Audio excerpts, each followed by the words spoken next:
السلام عليكم ورحمة الله وبركاته. ازيكم؟ عاملين ايه؟ يا رب تكونوا بألف خير. كل سنة وانتم طيبين. خلاص احنا داخلين على رمضان بقى، والحلويات بتاعت قاعة رمضان بقى يا جماعة.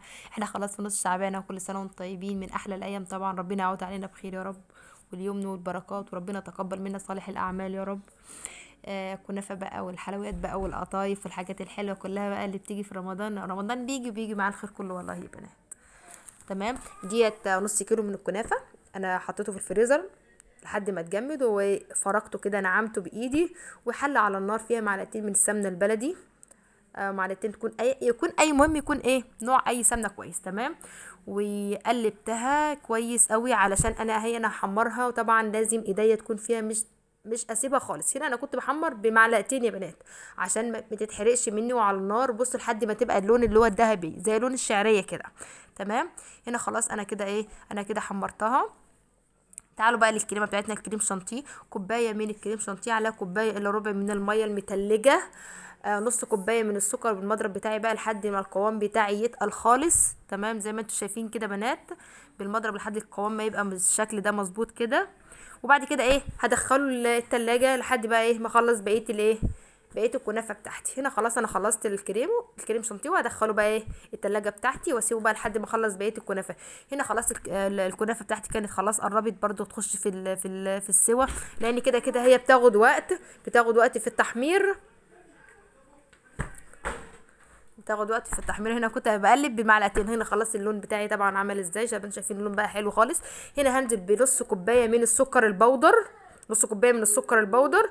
وما نزلتش بيه خالص غير لما الشعريه سوري، لما الكنافه بتاعتي تتحمر. المانجا بتاعتي بقى في الفريزر. طبعا لازم المانجا تكون في الفريزر. طبعا احنا في توقيت شتاء وكده، مفيش مانجا دلوقتي في السوق، فالمانجا كلها في الفريزر. طلعتها قطعتها كده مكعبات مربعات صغيره زي ما انتم شايفين كده بنات.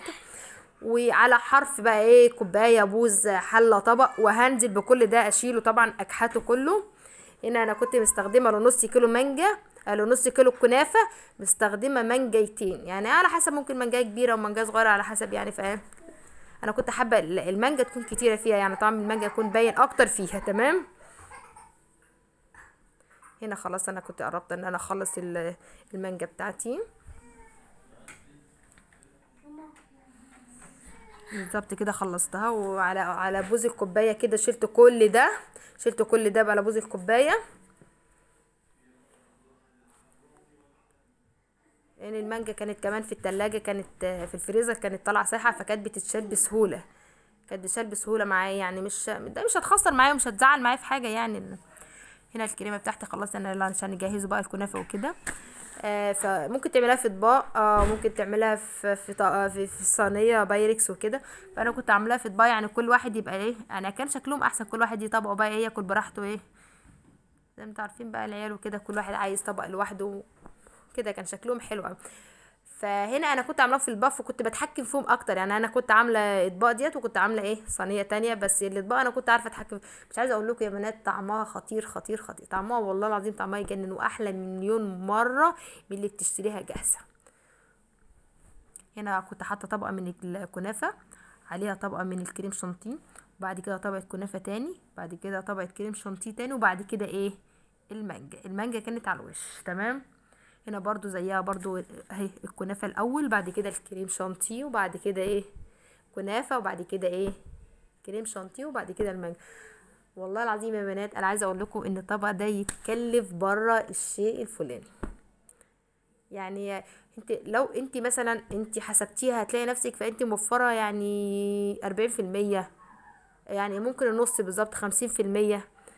وحاجه نظيفه ومضمونه، وتفرحي الولاد. بصوا مش عايزه اقول لكم، الطعم كان يجنن. ما تفرقهاش عن بتاعه بره خالص. ولو وصلت هنا في الفيديو، ما تبخليش عليا بلايك وكومنت، واشوفكم في فيديو جديد. وكل سنه وانتم طيبين، ويلا باي باي باي باي، كل سنه وانتم طيبين.